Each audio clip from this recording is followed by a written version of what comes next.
In the previous lecture, we have seen the two important properties of Laplace transform in the form of two theorems.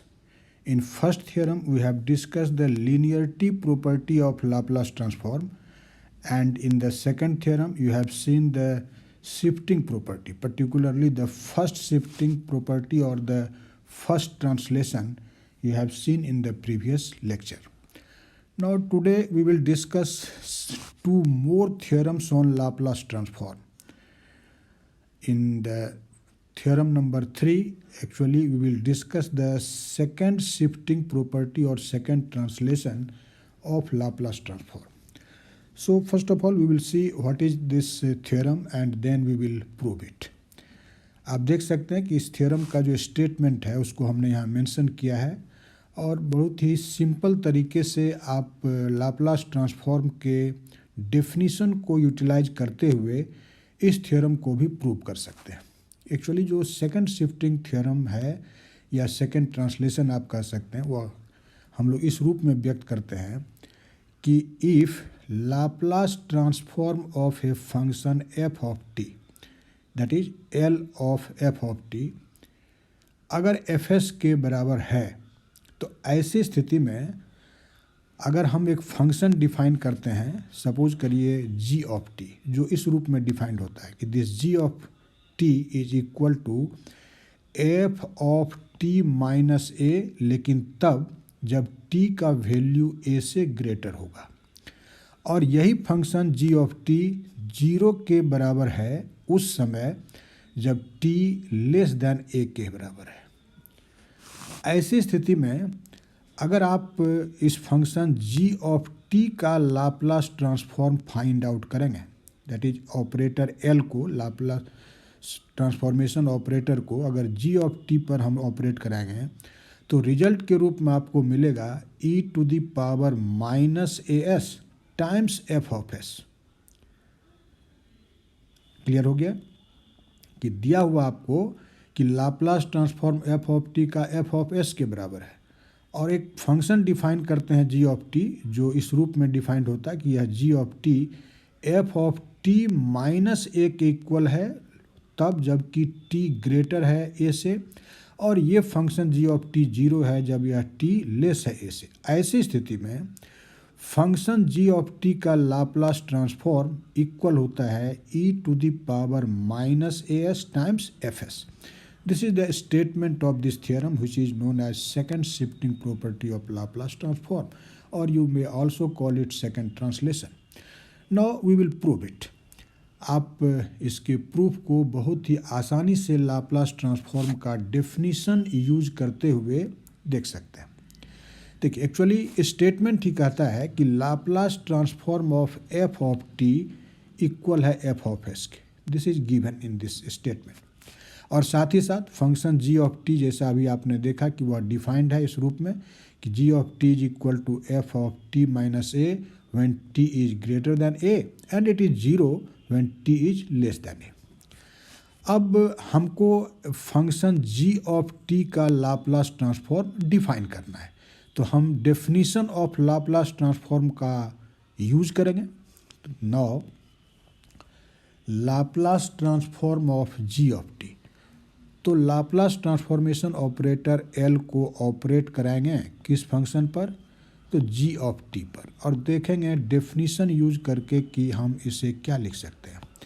अब ध्यान से देखिए Laplace transform के definition के हिसाब से आप इसको क्या लिखेंगे, integral 0 to infinity e raise to the power minus s t, और जहाँ फंक्शन एफ ऑफ टी आप डेफिनीशन में लिखते थे अब एक्चुअली उसके जगह पर क्या है, अब उसके जगह पर है फंक्शन जी ऑफ टी. तो हम लोग यहाँ लिख देंगे g of t d t, g of t d t.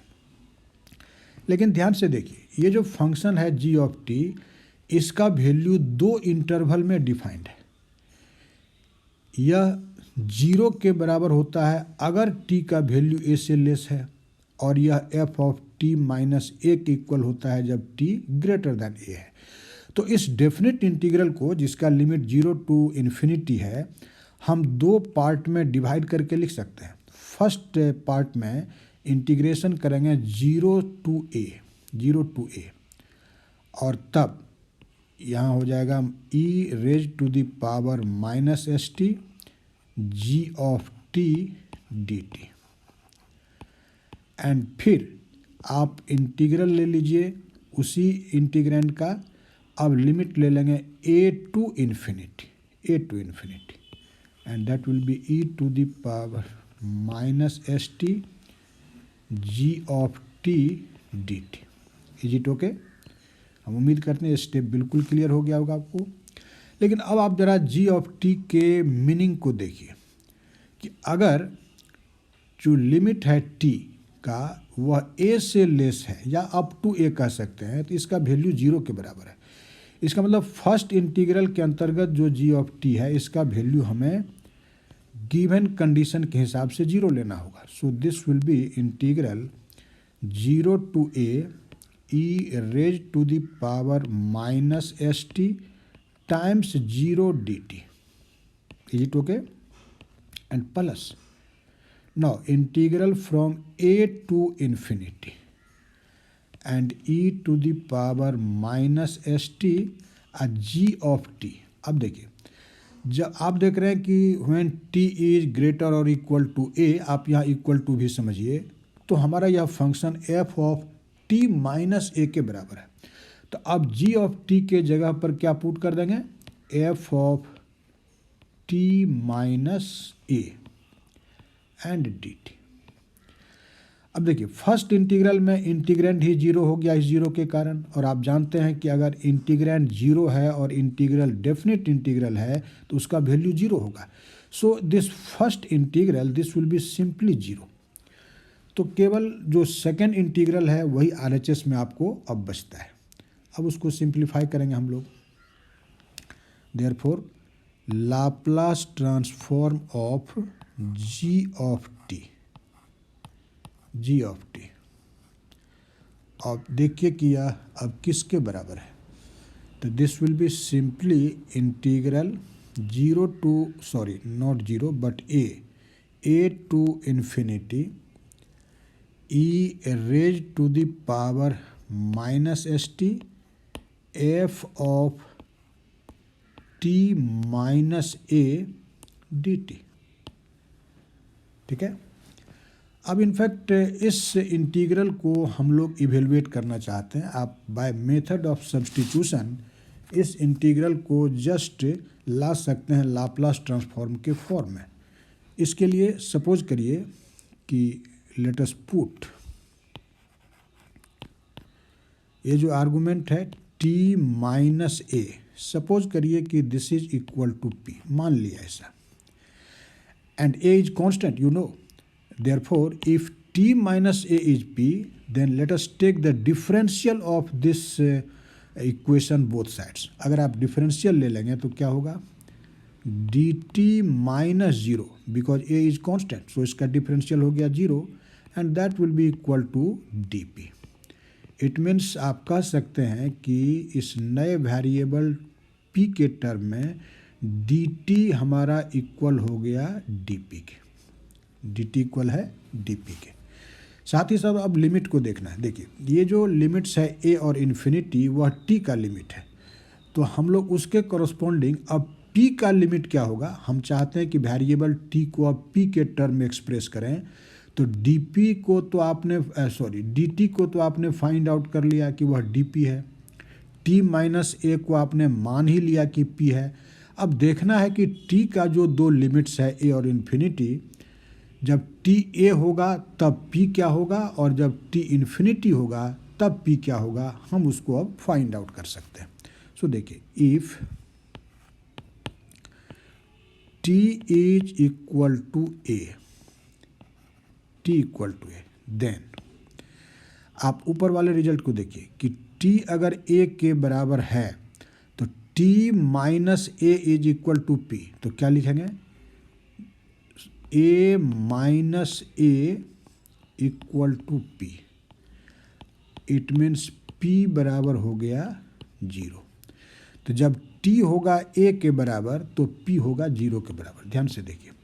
अब फिर दूसरे लिमिट को देखते हैं कि if t is equal to infinity then what is p। अब इसको निकालेंगे, t को इन्फिनिटी लेना है। इसी रिजल्ट पर आप ध्यान दीजिए। t को अब लेना है इन्फिनिटी, तो infinity minus a equal to p। Infinity minus a तो इन्फिनिटी ही होगा, तो ये रिजल्ट इम्प्लाई करता है कि then p will be simply equal to infinity. तो क्या देखा आपने कि जब हम वेरिएबल t को p के टर्म में व्यक्त करेंगे तो t माइनस a के जगह पर p लिखेंगे, dt को dp लिखेंगे, और लिमिट्स जहाँ है a और इन्फिनिटी उसके जगह पर 0 और इन्फिनिटी लिखेंगे। तो देयरफॉर अब आप Laplace transform of the function g of t बता सकते हैं कि क्या होगा, बहुत ही इजीली। ध्यान से देखिए। This will be integral a के कॉरस्पॉन्डिंग लिमिट आपने पता किया p का, वह 0 है, और इन्फिनिटी के कॉरस्पॉन्डिंग इन्फिनिटी ही है। And e to the power minus s t, e to the power minus s t times F of T minus a. T minus a किसके बराबर? p के बराबर। So this is f of p and d t d p के बराबर, this is D P. लेकिन अभी भी हमने फर्स्ट टर्म में t ही लिख लिया, लेकिन आप यहाँ से देखिए कि t हमारा बराबर हो जाएगा किस चीज़ के? t इक्वल हो जाएगा a प्लस p के, because t minus a is p, so t will be a plus p, a plus p। तो इसको अब आप चेंज करके लिख सकते हैं कि this is integral 0 to infinity e raise to the power minus s, और t को क्या लिखेंगे? a plus p, a plus p। ठीक है। और आगे है आपका f of p d p, f of p d p. अब इसी रिजल्ट को सिंप्लीफाई करना है। देखिए, अगर इस एक्सपोनेंशियल फैक्टर को ब्रेक करेंगे तो this will be e to the power minus s a times e to the power minus s p. E to the power minus s a जो है, चूँकि इंटीग्रेशन p के रिस्पेक्ट में है तो उसे कांस्टेंट ट्रीट करेंगे और इंटीग्रल से बाहर कर लेंगे। तो अब हम लोग क्या लिख सकते हैं कि therefore Laplace transform of g of t क्या लिखेंगे? अभी हमने कहा ना कि e to the power minus s a को आप इंटीग्रल के बाहर करिए और इंटीग्रल हो जाएगा 0 टू इन्फिनिटी, और इंटीग्रेंड होगा e to the power minus s p times F of p d p, f of p d p. अब आप ज़रा ध्यान से देखिए, ये जो इंटीग्रल है यह क्या है? ये तो सिंपली हमारा जो फंक्शन है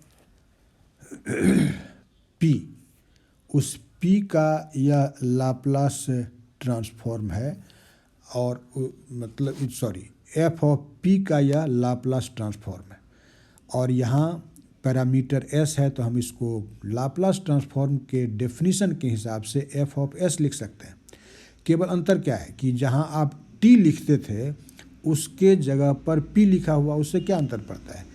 कोई भी जो डेफिनेट इंटीग्रल होता है उस इंटीग्रल का वैल्यू फंक्शन के फॉर्म पर निर्भर करता है, न कि उसके सिंबल पर। जैसे अगर हम कहें कि x को इंटीग्रेट करो, लिमिट्स है तुम्हारा 0 और 3, और फिर कहें कि आप y को इंटीग्रेट करिए लेकिन लिमिट्स आपका 0 और 3 है, तो आप जानते हैं कि यह दोनों इंटीग्रल सेम होगा। ये एक्स स्क्वायर बाय 2 और ये हो जाएगा x लिमिट्स देंगे तो 3 स्क्वायर बाय 2, और ये भी हो जाएगा 3 स्क्वायर बाय। तो इसलिए सिंबल से कोई फ़र्क नहीं पड़ता है।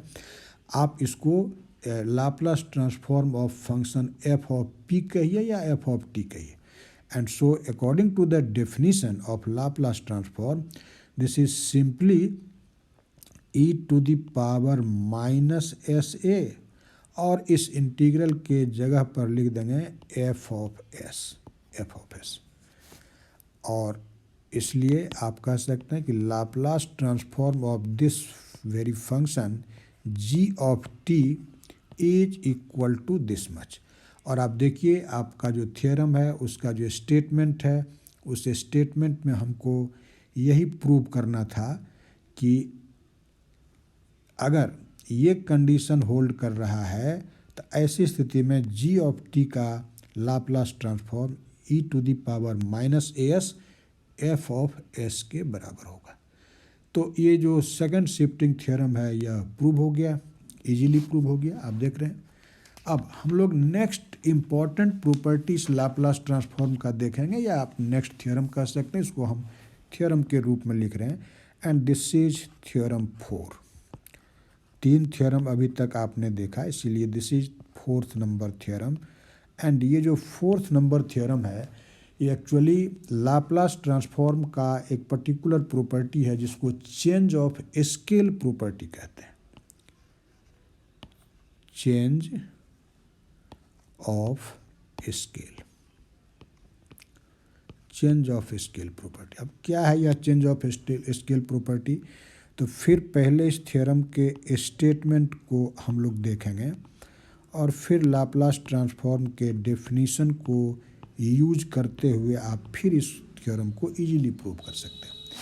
देखिए यह थ्योरम कहता है कि अगर फिर एक फंक्शन है, इसको नोट डाउन करते हैं तो आप क्लियर होगा कि if Laplace transform of a function f of T is equal to small f of s, then ऐसी स्थिति में अगर आपको लाप्लास ट्रांसफॉर्म पता करना है एक function f of a t का, जहाँ ए इनफैक्ट एक कांस्टेंट है, तो ये क्या होगा?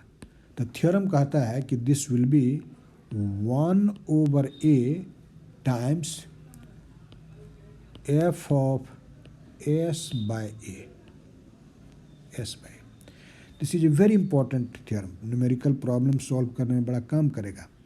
तो क्या कहता है स्टेटमेंट कि the if Laplace transform of a function f of T is equal to F of s, then the Laplace transform of f of a t will be equal to 1/a times f of s by a.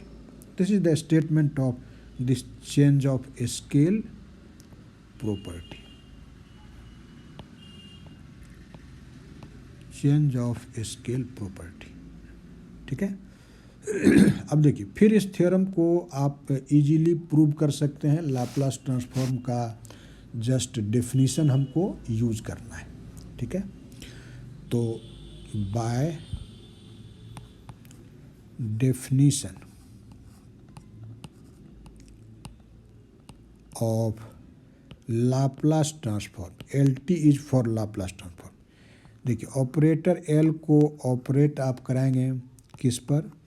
तो अब हमको जानना है Laplace transform of f of a t का, इस पर operate कराएंगे।